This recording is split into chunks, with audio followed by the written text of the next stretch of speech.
మనకు తెలుసు విష్ణుమూర్తి ఎన్నో అవతారాలు ఉన్నాయి. అది 9 అవతారం. ఆ 9లో 6 అవతారం పరశురాముడు. ఆ పరశురాముడు అసలు చరిత్ర ఏంటో కొంతమందికి తెలుసు, తెలియదు.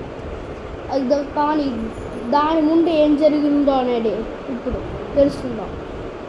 కానీ దాని ముందు తెలుసుకోవాలంటే దాని తర్వాత ఏం జరిగిందో తెలుసుకోవాలి.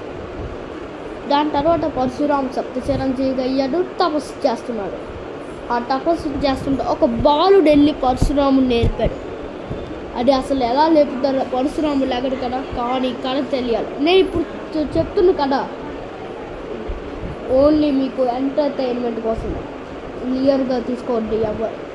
కానీ మనం వీడియోలోకి వెళ్ళే ముందు ఒక లైక్, షేరు, సబ్స్క్రైబ్, గంట నొక్కాలి.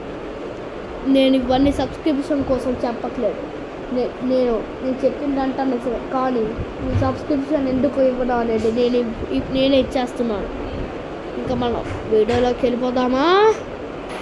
మనకి ప్రెస్ దొరికింది.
నావే చూపించగానే నేను కింద నుంచి రైట్.